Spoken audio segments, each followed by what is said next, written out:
Olá, então, bem-vindos. Meu nome é Lígia Vilela, eu sou jornalista e voluntária do projeto Pães Convida. E hoje o nosso assunto vai ser parto humanizado.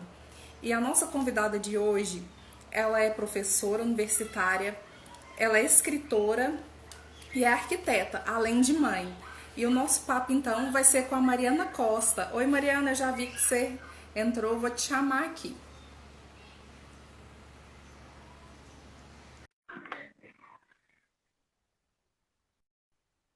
Vamos aguardar ela entrar. Olá, Oi, Lígia, tudo bem? tudo bem, e você? Tudo bem, tá me ouvindo bem?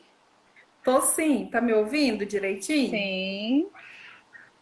Que prazer Sim, estar então, aqui com vocês, viu? o prazer é nosso. Eu aproveito para agradecer, né, ao Lucélio Nativo, que é o nosso, Sim, né, o Celinho, né, que é um dos nossos voluntários aqui, um professor voluntário aqui do projeto. E ele que nos indicou, ele conversou com a Gilmara Goulart, que é a coordenadora do Pais Convida, né? E ela teve a ideia, então, de te chamar pela indicação dele. E está sendo um prazer te receber aqui prazer é para um todo assunto meu. tão importante. Prazer é todo meu. Muito obrigada pelo convite. Quando o Lucélio me mandou a mensagem, eu fiquei muito honrada e feliz, viu? Comecei a acompanhar vocês por aqui e tenho visto o trabalho lindo que vocês vêm desenvolvendo, né, em prol aí da ajuda, das informações às outras pessoas. Isso é muito importante, principalmente no momento em que nós estamos vivendo. E só tenho a agradecer por estar aqui com você. Ah, que ótimo. E aí eu queria então, né, reforçar para o pessoal, o nosso assunto de hoje é relacionado à humanização do parto. E aí eu queria que você falasse um pouquinho, né, da sua trajetória, assim, dentro dessa área, o que é que te levou? Porque para quem não sabe, pessoal, a Mariana tem um livro sobre esse tema, né, Mariana? Sim. Então, assim, como que surgiu assim, a sua relação com esse mundo, esse cenário? Sim, então, na verdade, eu sou arquiteta por formação e sou professora universitária há quase 10 anos Sim. e tenho uma filha de 6 anos, né? E em 2014, quando eu engravidei, eu entrei para esse universo da gestação e descobri várias informações preciosas que, graças a Deus, chegaram até mim antes do nascimento da minha filha. Porém, que depois houveram alguns julgamentos e, enfim, para poder verificar a conduta do meu parto, eu fui atrás, né, de artigos científicos, de informações pautadas na medicina baseada por evidências e encontrei diversas informações as quais eu gostaria de ter tido para ter mais certeza ainda e também de passar para o máximo de mulheres possíveis para que a violência obstétrica no Brasil ela possa ser de alguma forma minimizada, né? E um dia talvez cessada. E o livro, né, o livro que eu escrevi, Meu Melhor Presente, um livro sobre parto, humanização, informação e respeito.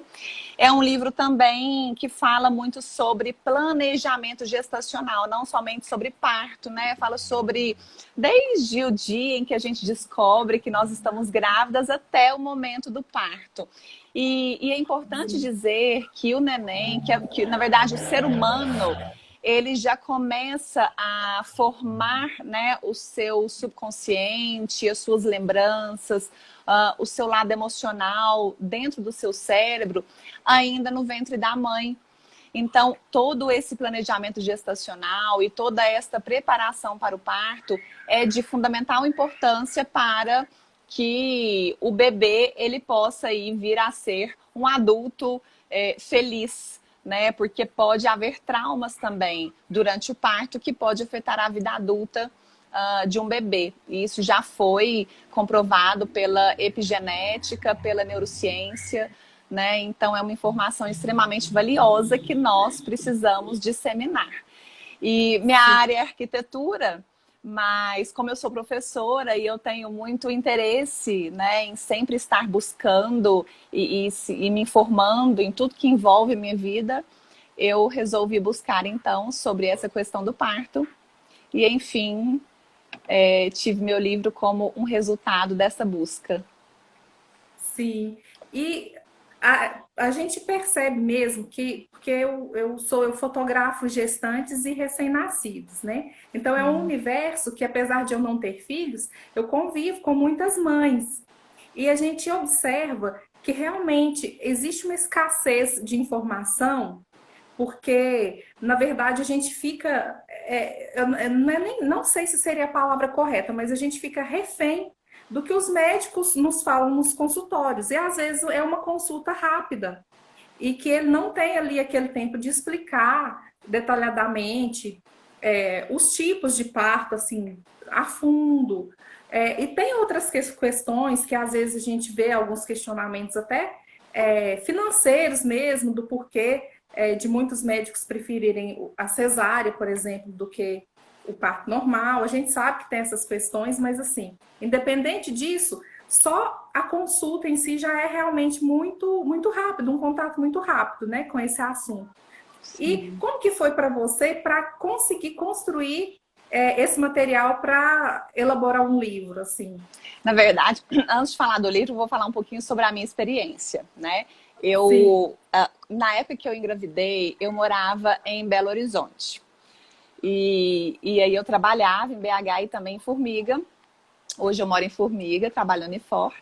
E eu vivia na estrada. Então eu não tinha muito tempo, né? Eu engravidei, continuei sem tempo. E a única certeza que eu tinha é que eu precisava me planejar para poder me mudar para Formiga, né? Para que eu pudesse sair da estrada.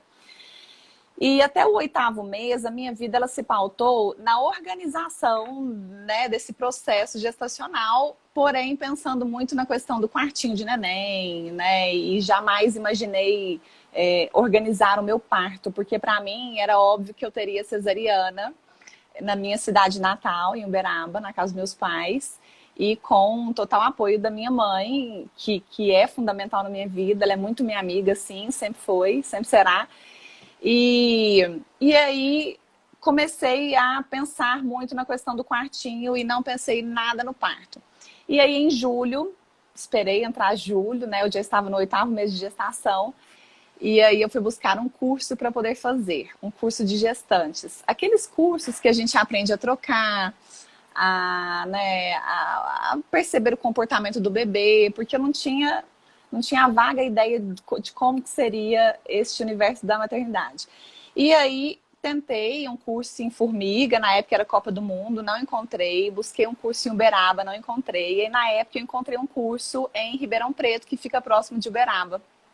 E aí meus pais foi com a gente e a doutora Luciana Herrero, do Instituto Aninhari, nos recebeu no dia do jogo da Copa, era o jogo do Brasil, Copa do Olha. Mundo. Ribeirão Preto estava assim, super movimentado e a gente estava lá fazendo curso para poder aprender a ser pais, né? E o mais engraçado é que junto com a gente foi um curso particular, porque ela não tinha turma, então ela abriu o particular para nós. E o mais engraçado é que junto com a gente tinha um casal de médicos fazendo curso. Então a gente ficou até espantado, né? Mas médicos fazendo um curso para, né, enfim, para ter um neném, a gente não sabe, não era a área deles, né, obstetrícia. E aí a gente fez o curso. No primeiro dia do curso, a doutora Luciana Herrero nos colocou sentados e começou a falar sobre a malha fina dos partos no Brasil.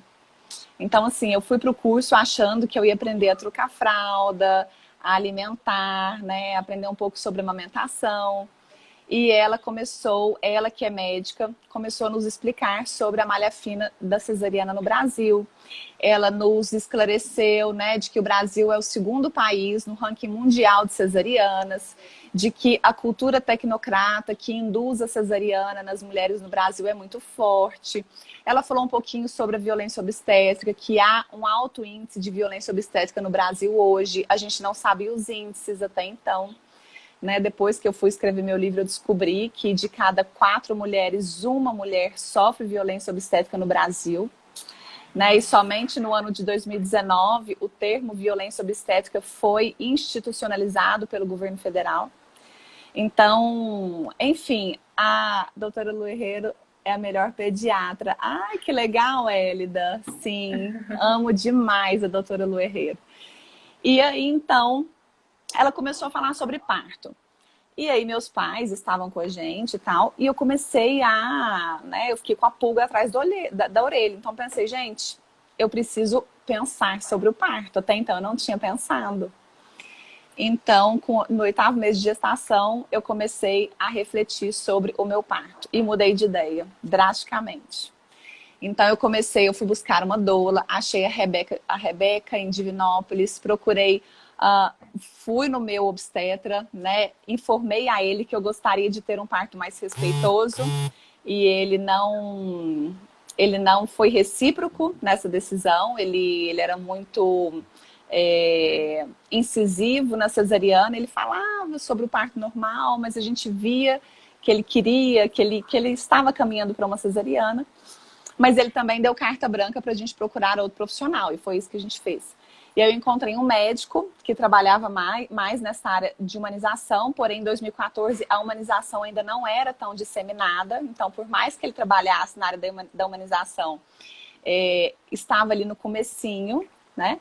E também comecei a me conectar com profissionais, com pessoas de Belo Horizonte, que trabalhavam, que defendiam a medicina baseada por evidências e a humanização do parto. Então, a gente foi no Grupo Ister, em Belo Horizonte, a gente buscou vários profissionais, psicólogos, enfermeiros obstetras, enfim, a gente se uniu aí a vários profissionais e pessoas também que passaram por essa experiência.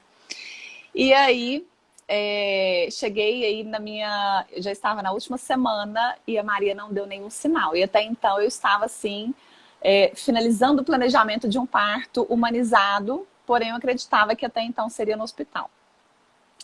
E aí no dia que as minhas contrações começaram, o meu médico, que a gente tinha trocado, escolhido, ele precisou viajar, era até para um curso da Rede Cegonha, para poder...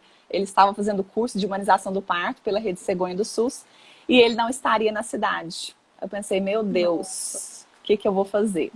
E aí eu liguei, então, para a equipe de enfermeira obstetra do Sofia Feldman, de Belo Horizonte. E aí, com o maior apoio, com o maior carinho, a Odete e a Karina, elas já estavam, né, assim, previamente avisadas de que eu poderia ligar para elas. E aí eu liguei, de fato, falei, eu acho que eu estou tendo contrações. E aí elas, na hora, disseram, estamos indo para a Formiga. Então, e aí a primeira coisa que elas disseram, vai para o supermercado, vai fazer compra, vai andar, entendeu? E foi isso que eu fiz. Comecei a sentir as contrações e fui andar, fui para o supermercado, enfim, passei na farmácia, agir normalmente. E elas chegaram em Formiga e me acompanharam, isso era 2 horas da tarde, e elas me acompanharam até 10 horas da noite. E em nenhum momento elas me tocaram, né? Isso é importante dizer. O toque, ele não é uma recomendação, não é um procedimento necessário, nem no pré-natal e nem durante o trabalho de parto. A gente sabe que o toque, ele é um desconforto muito grande para a mulher, né? E os profissionais, eles têm o costume, o procedimento de praxe de fazer o toque para poder analisar a dilatação, né? E como que está o colo do útero. Então, isso não é recomendação. A ausculta do bebê já é o suficiente para poder evidenciar aí de que forma que está a dilatação, né? Quanto que está. E aí elas não me tocaram em nenhum momento. Elas fizeram uma técnica de rebozo para poder encaixar a Maria. A Maria estava um pouquinho viradinha, ela não estava encaixada ainda. E aí elas fizeram a técnica de rebozo, que é uma técnica com um pano e as mãos, assim, elas me seguraram as duas e me balançaram e a Maria encaixou. E aí eu senti, falei, ai meu Deus, acho que tá chegando a hora. E aí, logo depois que elas fizeram essa técnica, a minha bolsa estourou naturalmente, né? Eu não tive nenhuma intervenção medicamentosa ou cirúrgica. E aí ela estourou naturalmente e eu fui preparar para o trabalho de parto, né? Então eu fui para a bola de pilates, eu dançava, eu ia debaixo do chuveiro, eu andava, enfim, eu estava ali preparada para Maria nascer, né? Preparada para o momento em que eu ia passar até o nascimento dela. Eu sabia que esse momento poderia demorar. E aí passei a madrugada toda, né, com as duas enfermeiras obstétricas junto comigo e me dando total apoio ali, no maior silêncio absoluto. Eu não escutava nada, eu já tinha organizado algumas músicas para colocar no computador.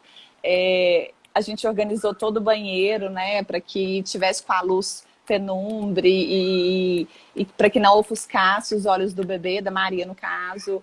Enfim, a gente preparou tudo e saiu tudo da maneira como a gente organizou. E aí, às 6h45 da manhã, ela nasceu. Na verdade, umas 5h30 da manhã, eu estava debaixo do chuveiro, a Odete me olhou, e aí ela já imaginou ali, ela veio, auscultou a Maria, estava tudo certo, e ela viu que a Maria já estava quase descendo, né, coroando. Então, ela já preparou o banheiro, eu entrei, e aí depois de alguns minutos a Maria nasceu. Enfim, o meu parto foi assim, extremamente... Foi o momento mais feliz da minha vida. Eu não tive nenhum problema, nenhuma violência obstétrica, não tive nada, né? Mas eu poderia ter tido, porque na época, né, lá em 2014, a gente tinha a convicção de que, na verdade, num primeiro momento, eu queria me programar para ir para o Sofia Feldman, que é o hospital em Belo Horizonte, que era o único, na época, um dos únicos que apoiava muito, que desenvolvia lá, que assistia o parto humanizado. Então eu tinha convicção que se desse alguma intercorrência, que eu sofreria violência obstétrica, né? Eu tinha essa convicção. E essa foi um dos motivos para eu escrever o meu livro. E aí a Maria nasceu, eu tive um pouquinho de laceração, onde eu recebi 5 pontinhos. E nessa laceração eu tive uma pequena hemorragia. E a gente sabe que quando dá laceração, há grandes chances de ter hemorragia, né? E a laceração, ela geralmente dá porque a mulher faz força. A mulher não precisa fazer força na hora do parto.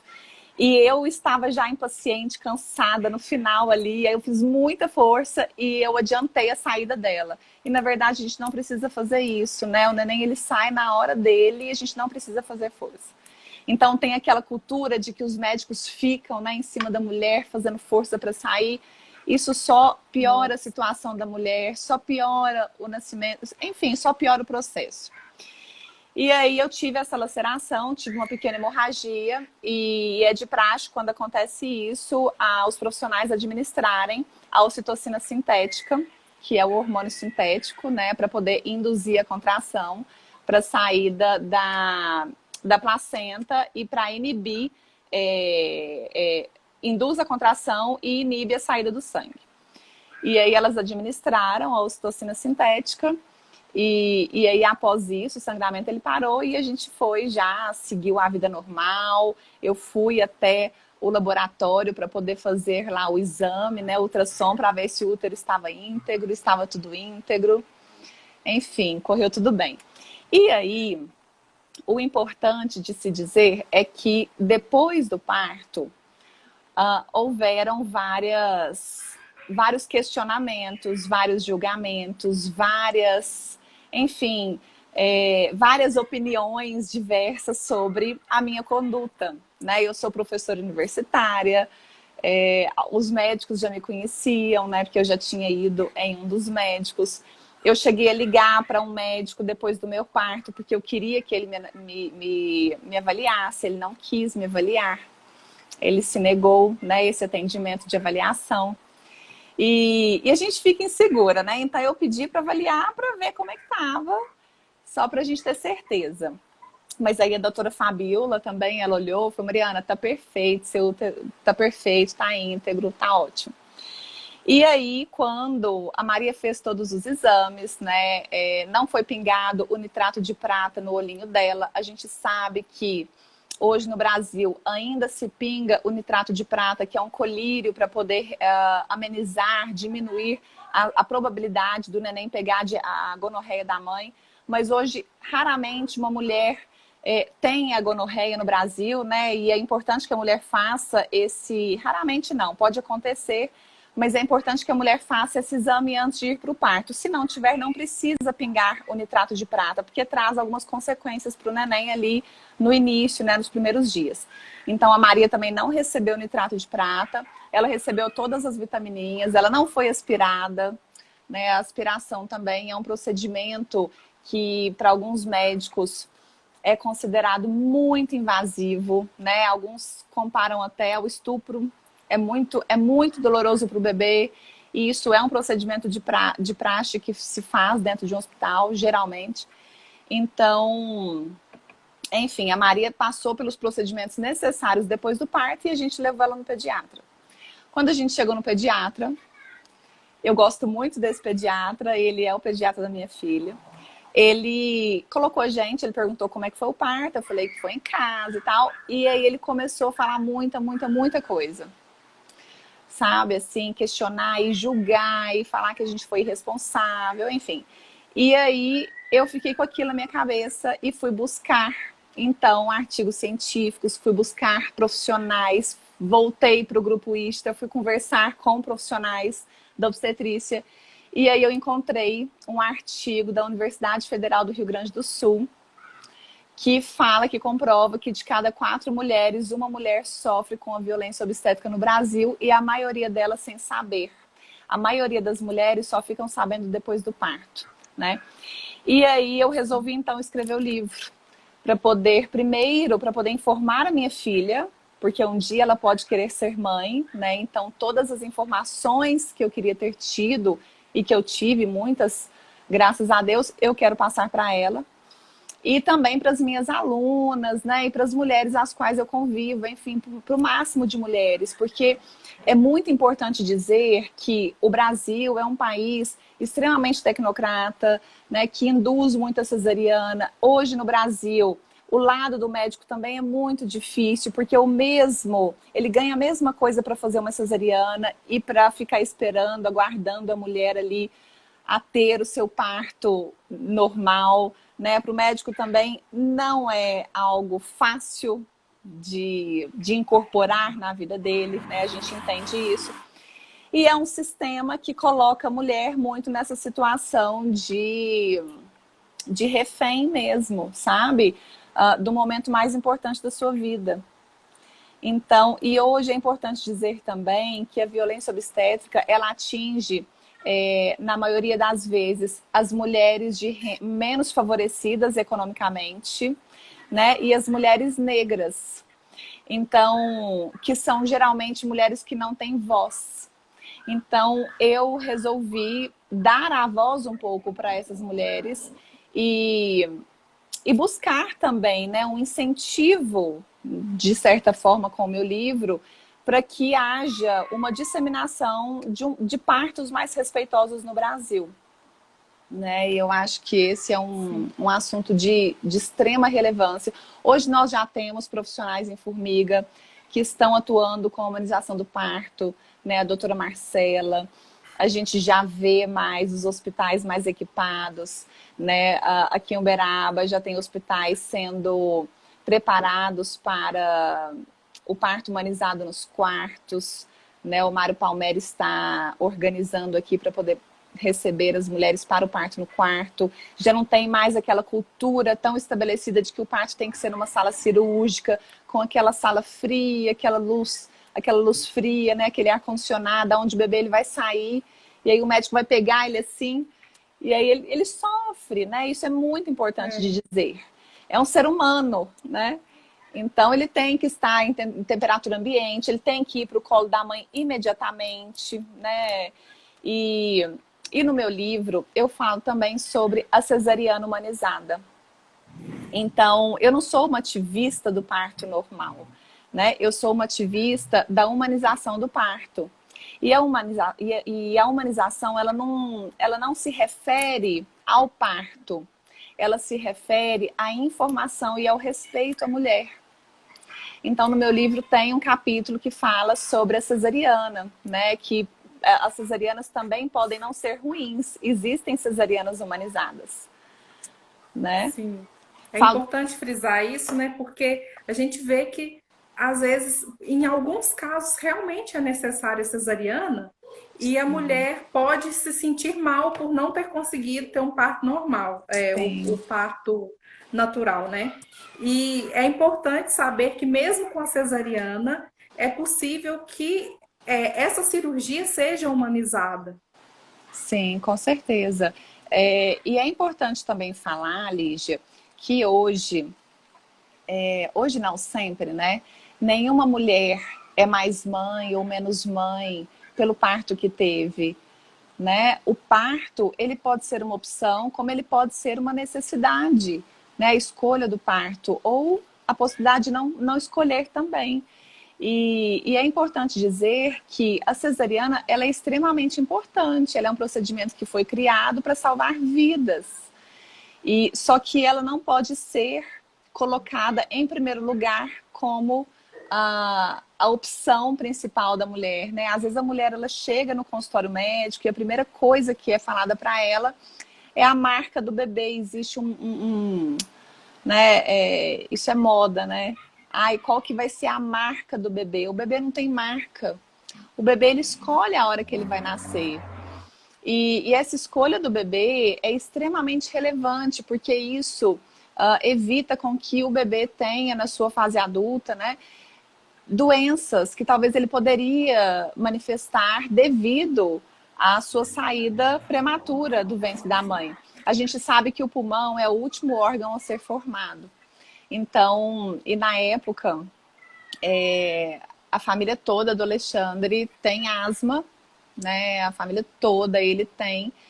E a Maria, ela tinha grandes chances de manifestar a asma, né? O problema respiratório. E eu fiquei sabendo disso com a doutora Luciana Herrero.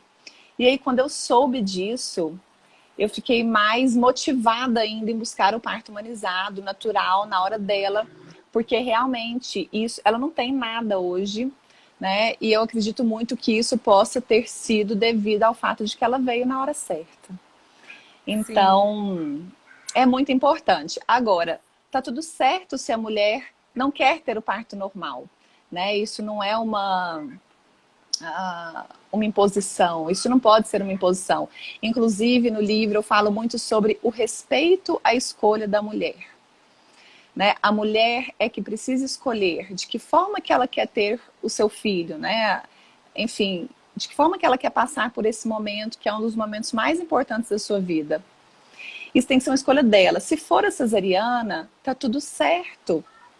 Então, que respeite os procedimentos de uma cesariana humanizada, que o bebê possa ir para o colo dela assim que ele nasce, né? Que não sejam feitos procedimentos desnecessários, que a mulher seja respeitada, que a mulher não seja amarrada. Hoje, na maioria dos casos em cesariana, a mulher é amarrada na cama.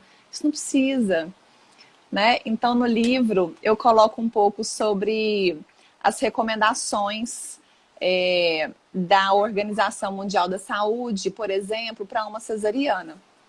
Então, permitir a presença do pai ou de um responsável é de extrema relevância, né? Anestesia com segurança, sem sedação e sem mãos amarradas, para a mulher poder abraçar o seu filho após o nascimento. importantíssimo. Sim, isso faz toda a diferença, né? Ali na criação do vínculo mãe-filho. A temperatura da sala deve estar entre 24 graus e 26 graus. A sala não precisa estar com uma luz branca intensa focalizada no bebê, mas sim no ponto da cirurgia, ali na área da cirurgia, né? É importante falar que a cesariana não é um parto. Ela é um tipo de laparotomia, que é um tipo de cirurgia abdominal. Né? O parto é né? A gente está falando sobre vias de nascimento, não sobre tipos de parto. O parto é quando o bebê sai pelas vias naturais. Possibilitar o contato pele a pele entre mãe e bebê logo após o seu nascimento. Colocar o bebê imediatamente no peito da mãe, né? E preservá-lo sem nenhum procedimento desnecessário, caso não haja nenhuma intervenção, nenhuma intercorrência, né, após o seu nascimento. Não é necessário aspirar o bebê de maneira alguma, a não ser que haja alguma intercorrência, que seja comprovada essa intercorrência. Aguardar o cordão umbilical parar de pulsar, isso é muito importante, né? O cordão umbilical, ele precisa, assim, ficar clarinho para depois cortar. Por quê? O sangue da mãe, quando passa tudo para o neném, possibilita que o neném evite ter anemia, diversos tipos de doenças, né? Isso é muito importante. Então, geralmente, o neném nasce, o médico já vai e corta. É importante esperar. Estimular a amamentação na hora do ouro, né? Que é a primeira hora de vida, colocar o bebê no peito da mãe. E não inserir o nitrato de prata nos olhos do bebê, caso seja comprovado que a mãe não tenha problemas relacionados à gonorreia. E em uma cesariana isso não é necessário, porque o neném não sai por vias vaginais, né? E então essas são algumas das recomendações que eu coloco aqui no livro, né? Tem também a questão de não efetuar a passagem de sonda no bebê. Esse é um dos procedimentos invasivos também que ocorre. E então eu falo muito sobre o parto normal, o parto cesariana, de que forma que a mulher consegue ter a humanização do parto, de que forma que ela consegue ter um parto mais respeitoso. E é importante dizer que a maioria das mulheres que sofrem violência obstétrica, elas só vão ver isso depois do nascimento do neném. Né? Elas não têm noção disso, da gravidade disso, antes do nascimento. E aí depois elas vão ver assim os vídeos e vai ver, gente, mas não era necessário isso. E é uma violência, né? Então, no livro eu falo também muito sobre o plano de parto. Eu fiz o plano de parto. A gente não tem uma lei federal que formalize, né, o direito do plano de parto, mas a mulher ela pode fazer o plano de parto, que é um documento onde ela estabelece todas as premissas que ela gostaria de ter na hora do parto, e ela pode registrar esse plano de parto num cartório, e isso pode servir como um aporte legal numa possível intercorrência, né, numa possível violência obstétrica que seja comprovada ali durante o parto. E é isso. Por No meu exemplo, livro, pode falar. No caso do corte do cordão, dessa aspiração que é feita, isso tudo pode estar no plano de parto da mulher. Tudo. Eu fiz quase que... Eu coloco todos os meus planos de parto aqui, para a mulher poder copiar. Se Ótimo. quiser, ela pega o livro aqui, copia e só muda ali os dizeres. Mas eu coloquei tudo, inclusive as músicas que eu queria na hora do meu parto. Eu coloquei assim, tudo. Os procedimentos desnecessários que eu não queria que a Maria sofresse, né? A necessidade dela vir para o meu colo logo em seguida. A necessidade, não ter anestesia, eu não tive nenhuma anestesia durante o meu parto foi completamente natural, eu pedi isso, e no momento do parto, durante as dores, eu pedi uma vez anestesia, e aí elas me lembraram do plano de parto, falaram, Mariana, você tem certeza que você quer que a gente administre anestesia? Você pediu que não. Porque o que acontece? No trabalho de parto, nós mulheres liberamos um hormônio muito importante que é chamado de ocitocina. E é também conhecido como o hormônio do amor. Então, esse hormônio, quando ele é liberado naturalmente pelo corpo da mulher, as contrações, elas não vêm de uma vez. Então, elas vêm, elas vão embora. Elas vêm, elas vão embora. Então, eu dormia entre uma contração e outra. Tá? Pode acreditar, eu dormia. E aí... Ai, obrigada, divina. E aí, a ocitocina natural, quando não há nenhuma intervenção medicamentosa, nenhuma indução com a ocitocina sintética, a mulher ela libera esse hormônio natural que permite a ela um conforto maior durante o parto e que permite também a indução, né, a saída do leite, facilita a saída do leite. Porque esse hormônio do amor faz com que a mulher ela tenha essa saída mais facilitada. E então, consequentemente, melhora a possibilidade da amamentação. Quando há a administração da ocitocina sintética, essa ocitocina sintética, ela inibe a liberação do hormônio natural. Então, a mulher, ela para de liberar o hormônio natural dela, a ocitocina natural, e ela começa ali a ter as contrações por meio da indução da ocitocina sintética. E aí, todas essas circunstâncias, né, da descida do leite, do conforto da mulher, já não existe mais, né? Então, É muito importante isso. E aí, esse foi também um ponto que eu coloquei no plano de parto. No meu livro, só para poder, antes que eu esqueça, tem a participação de 3 super profissionais renomadas.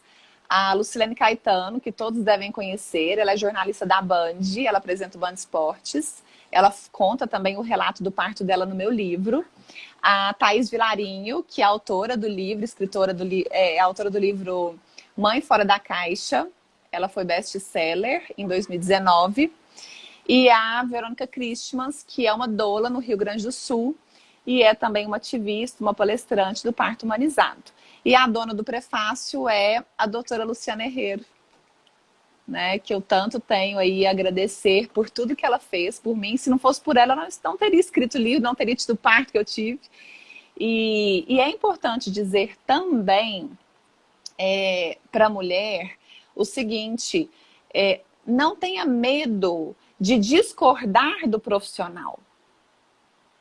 Porque a mulher, ela tá ali naquele momento e às vezes ela vai sendo levada por tudo que é colocado para ela, né? Por tudo que é colocado para ela. Mas não tenha medo de questionar, não tenha medo, com respeito, sabe? É direito dela. Não tenha medo de questionar, de buscar saber o que está acontecendo de fato, o que é um parto, o que é uma gestação, o que ocorre em cada mês. Né? Eu lia muito sobre tudo aí. No meu livro eu falo até sobre hidratação do corpo da mulher, sobre alimentação, sobre tudo. Então, assim, a mulher, quando ela engravida, quando ela descobre que está grávida, ela precisa considerar que aquele momento é um momento crucial na vida dela, né? É um momento que pode trazer consequências eternas, boas ou ruins para a vida dela, né? Então, no meu livro eu falo um pouquinho sobre isso também. Ah, que ótimo. Pelas informações, né, que você passou para nós, a gente vê que o livro vai ser bem completo mesmo. E vai abarcar aí desde esse primeiro momento, né, da descoberta da gestação até esse início aí do pós-parto também. É isso mesmo? Pega alguma coisa ainda Sim. também com relação ao pós-parto? Tem um capítulo que fala sobre as visitas no pós-parto. Fala também um pouquinho sobre o puerpério, que é o momento posterior ao parto, né? Quando o corpo da mulher está ali com os hormônios em ebulição. E isso mexe muito com a mulher, isso pode ser confundido com uma depressão pós-parto. Falo por que não receber visitas após o parto, como que isso faz toda a diferença para o conforto da mulher. A mulher não precisa ser pressionada a receber as visitas, ela pode, com todo respeito, né, controlar, ela pode receber, mas ela pode controlar também como que ela vai receber. Né? Isso é muito importante, porque a gente, principalmente as mulheres que passam por uma cesariana, que é uma cirurgia, né, falam muito também sobre a escolha do abraço no momento do parto, né? No momento ali da preparação. É preciso que a mulher saiba escolher o abraço correto. E nessa escolha podem haver pessoas magoadas e machucadas. E a mulher precisa saber disso, né? No meu caso, foi a minha mãe. A minha mãe não concordava com o parto humanizado. E minha mãe é a pessoa mais importante da minha vida, né? Minha melhor amiga. E eu optei por não incluir ela, porque eu sabia que ela ia sofrer me vendo ali. Eu não estava sofrendo, mas eu ia passar muita dor. Ela já estava ali pressionando para eu tirar a Maria logo, porque a Maria foi nascer com quase 42 semanas. E no Brasil, a regra ali, né, da maioria dos médicos, chegou 39 semanas, já quer tirar. E aí todo mundo ficou louco, né? A Maria vai morrer. E aí tava tudo certo com ela. Então, assim, a escolha do abraço, a escolha das pessoas ao redor da gente, no momento ali, a mulher fica muito emotiva, a mulher fica muito sensível. É importante a gente ter um autoconhecimento do nosso corpo, né, dos nossos desejos, olhar para dentro mesmo. Uma mulher gestante é uma mulher completamente em transformação. Ela vai passar por uma transitoriedade feminina, né, e materna incrível. A mulher antes de ser mãe e depois de ser mãe, ela é completamente diferente. Então, é preciso entender que é um momento extremamente relevante, onde ela precisa buscar informações e onde essas informações podem salvar ela de um momento muito infeliz, que é a violência obstétrica, que hoje no Brasil é muito grande. Muito obrigada pelas suas informações. Por Nossa, muito nada, Lígia. esclarecedor. Que E aí eu bom. quero Ai, a acrescentar. Odete entrou aqui, ó. A Odete é que foi a minha enfermeira obstetra. Um beijo, Odete. Pessoal, se vocês tiverem alguma pergunta, mandem aqui nos comentários, né? Para a gente aproveitar esse momento de ter uma pessoa que tem um conhecimento tão aprofundado nessa área para nos ajudar. E aí eu queria só aproveitar, no momento que você falou da cesárea, eu lembrei muito disso. A gente está chegando agora no final do ano e a gente tem um aumento das cesáreas próximos do período de Natal, de Réveillon, de férias. Porque às vezes o médico vai tirar férias, vai viajar e pelo medo assim de a mãe entrar em trabalho de parto com esse médico longe, muitas cesáreas são adiantadas. Então, tem muita criança que nasce ali dia 22, do dia 20 para frente ali, nasce muita criança em dezembro, às vezes fora do período dela. E aí é importante reforçar mais uma vez, né, Mariana, que isso pode trazer muitas consequências negativas para o bebê. Sim. Na Né? verdade, isso é comprovado, né? Há artigos científicos, eu coloco isso no meu livro e eu cito as referências, aonde hoje no Brasil a maioria das cesarianas acontecem em vésperas de feriados e não somente em vésperas de Natal. Então, geralmente os partos eles ocorrem em vésperas de feriados para poder se adequar à disponibilidade da agenda dos médicos, né? Então, este é mais um fator para que a mulher entenda que o desejo dela de ser mãe não pode estar condicionado à agenda do médico, né? Isso é muito grave. A gente sabe que a mulher ela tem todo o direito de aguardar, mas às vezes o médico fala, olha, eu vou viajar, eu não tenho como te esperar. E tá tudo certo, tá no direito do médico também fazer isso, ele não tá fora do direito dele. Mas a mulher ela tem opção. Ela tem a opção de ter mais uma opção de médico, né? De buscar ali o apoio de pessoas, de outros profissionais, além só daquele médico que ela que está acompanhando ela no pré-natal.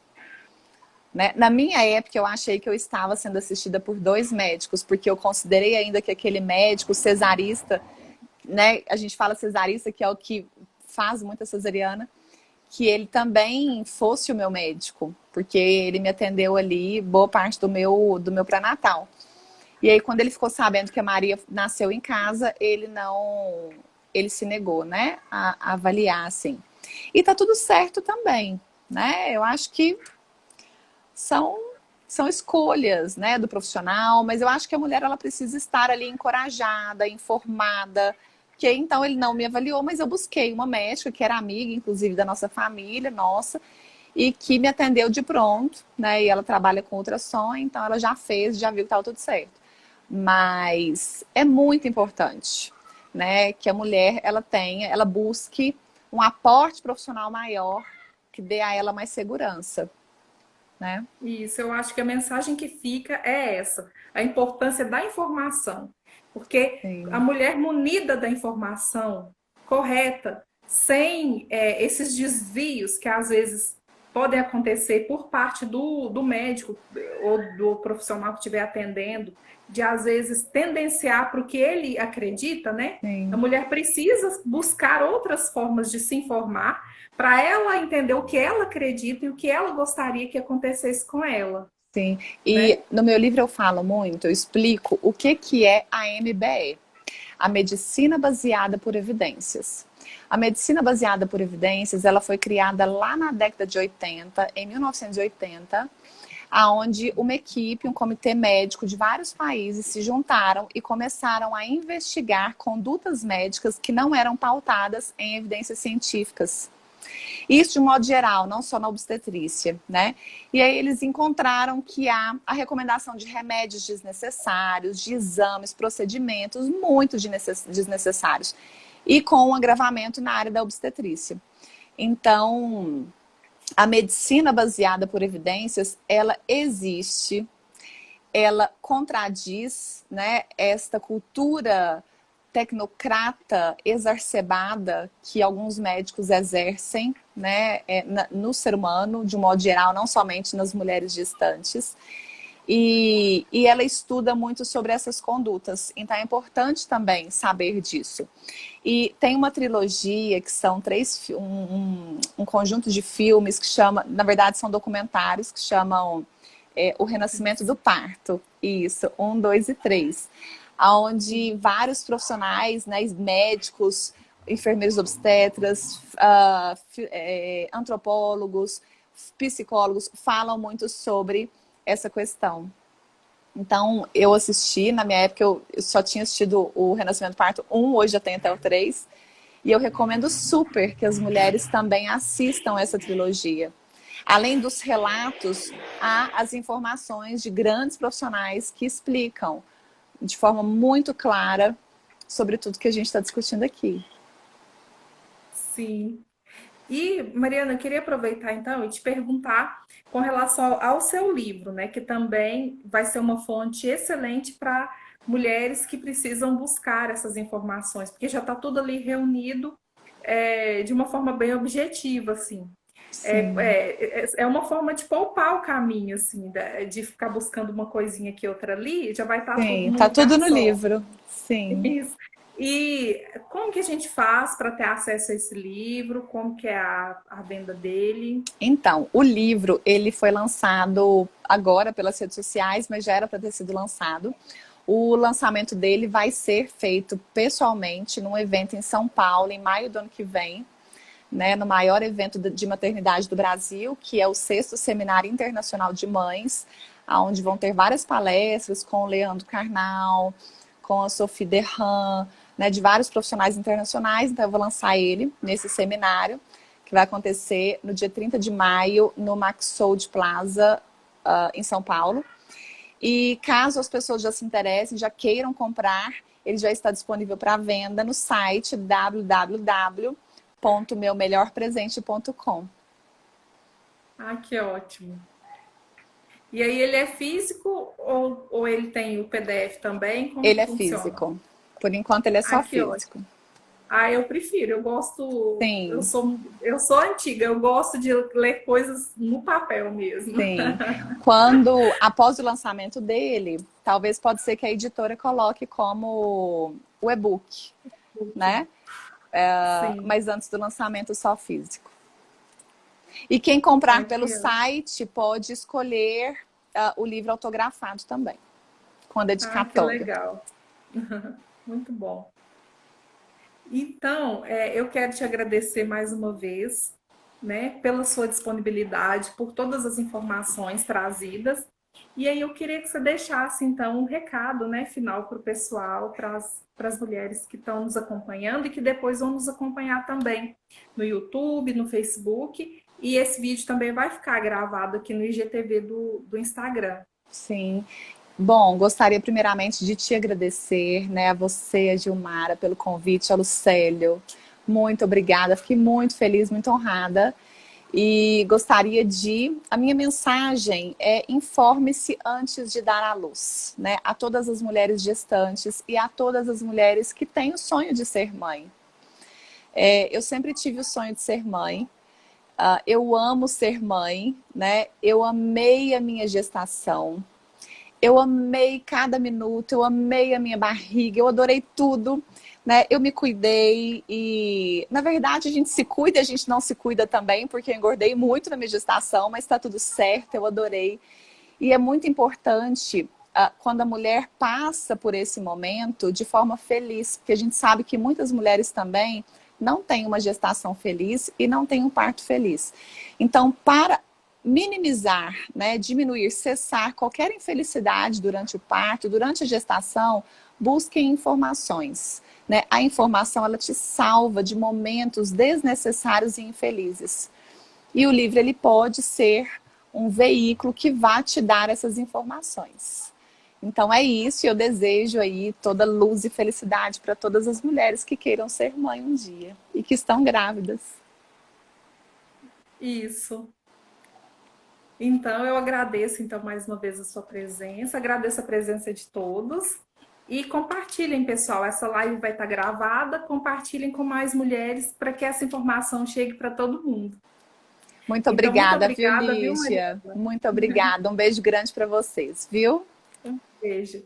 Fique com Tchau. Deus. Tchau, tchau.